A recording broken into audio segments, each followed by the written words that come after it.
Rev up your engines!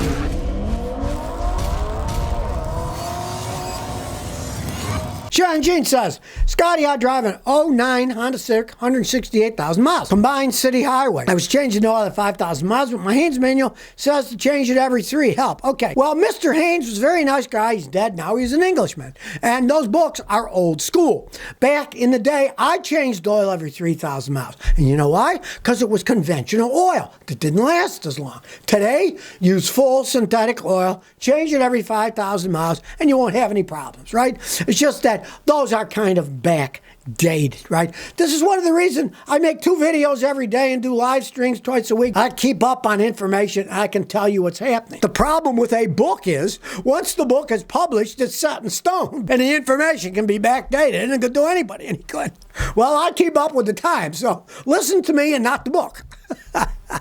They're good books, though. They give you good repair information. Sharon Jean says, what will happen with all those cars no one wants? Well, eventually they end up in junkyards, right? But I assume you're talking about electric vehicles, right? And already, Ford, GM, they're scaling down productions of them because they can't sell them. And here's something I found out the other day that kind of peed me off. All these figures you see about how many electric vehicles they've sold, it's a lie. Ford, GM, they make an electric vehicle, right? Then they send them to the dealership. They count each one of those as a sold vehicle because no longer does Ford and Chevy own the electric vehicle. They're now owned by the dealership. And the dealerships are like anybody else.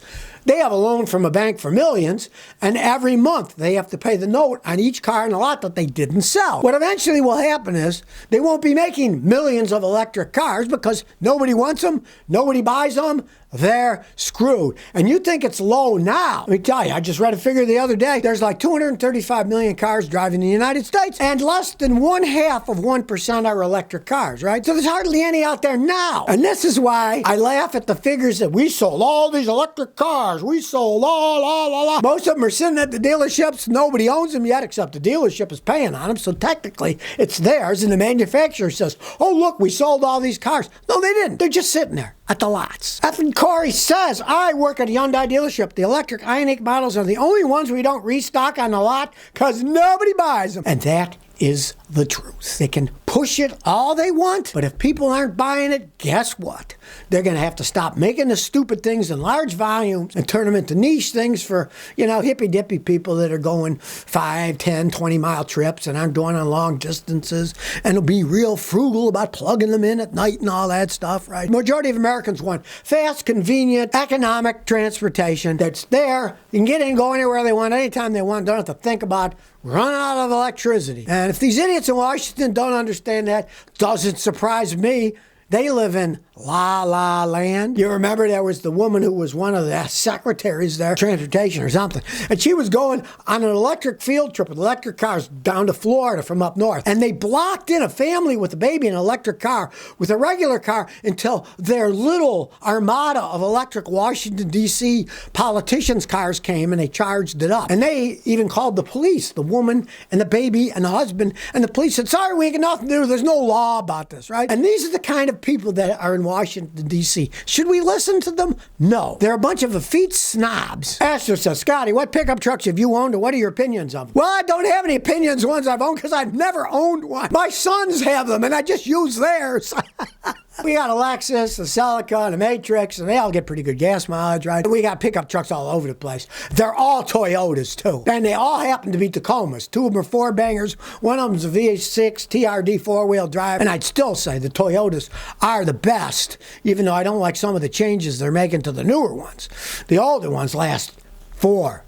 Snow Pro 35 says, Scotty, do you find something wrong with every vehicle out there? Well, of course I do, because I'm a mechanic. And I was talking to a mechanic who was from Europe. He worked on European cars. He lived in Houston like I did when I was there. I said, well, what do you think of these European cars? He says, I love them. I work on them all the time. They break all the time and I make a fortune. But then he says, Scotty, somebody could bring us a brand new car. We can find stuff what's wrong. And it's true. That paint's a little bit off. This part wasn't bolted on right. And of course, what do I do for a living? I fix cars. So the immediate thing that I look for are problems. And my wife always says, you're always looking for problems. You're always finding, but that's my mindset because I'm always fixing things, right? So you're always looking at problems and trying to figure out, oh, what's wrong here? What's wrong there? And nothing is either built correctly, and very few things are designed perfectly. You can always redesign something better. I had a customer in Houston. He made exhaust systems for big diesel trucks. And I said, wow, yours get pretty good ratings. He says, yeah, because I used to work for Mack Truck, and now I'm working for a private company. And of course, the second time you redesign something, you do a better job. So you can always improve on stuff, always. Mohammed H says, what do you think of a V6 Challenger all-wheel drive?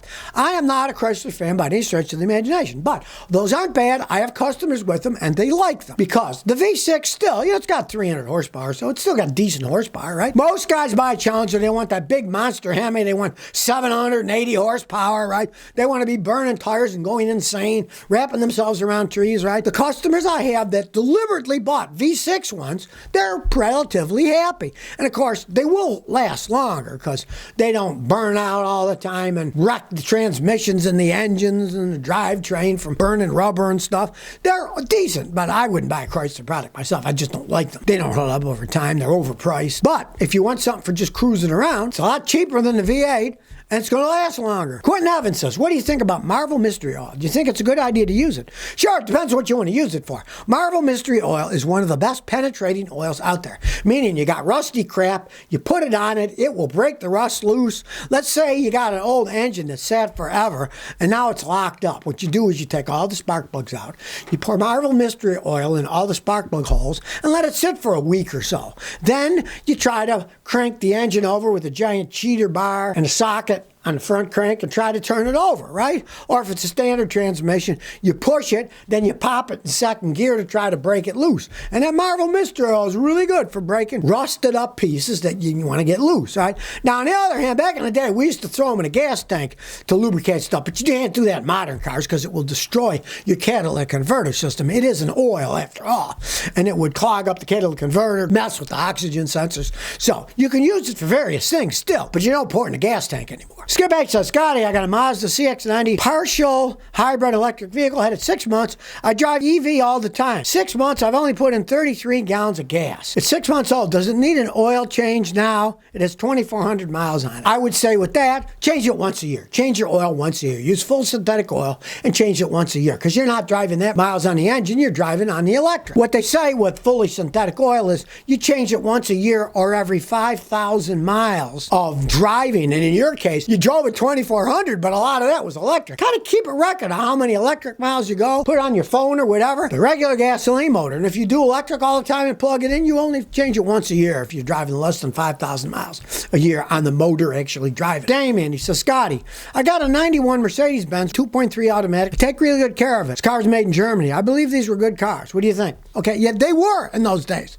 But here's the thing. They've gone so far into high-tech and insane things since then, it would make your head spin. Now, the 190E 2.3 automatic was pretty much a failure in the United States because it's too slow. It's a little bitty 2.3 liter engine in a heavy vehicle. Now, if people want a heavy vehicle like that, hey, those are well made. They can last a really long time, right? But they didn't meet the American standard of a real fast car. They were a niche car. I had customers that had those with standard transmissions. They were even more fun. But the 190 was never a big deal. Everybody wanted the 450 V8 screaming monsters. And now everything in Mercedes is so high tech. And when they break down, they cost so much money to fix. Make your head spin. Those old ones in 91, I worked on lots of them. Yeah, they were solid built cars. Shadow Man said, Scotty, I got a couple drops of oil on my radiator hoses. Will they be fine? I did it when I was changing my oil. Oh, yeah, you might just get yourself a little degreaser, the stuff that you spray on brake degreasers.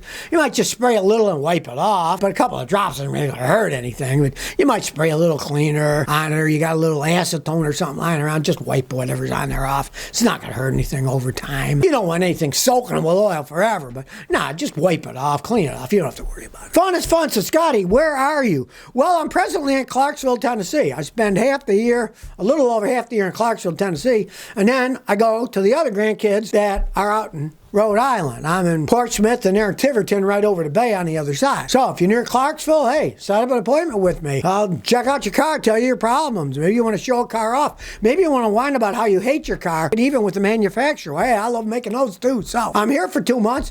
Then I'm another 3 months in Portsmouth, Rhode Island. So when I'm each side, just feel free. I like meeting people, helping them out, talking about their cars. You're buying a used car, you want it checked out. Hey, I check them out free and make a video out of it to help even more people.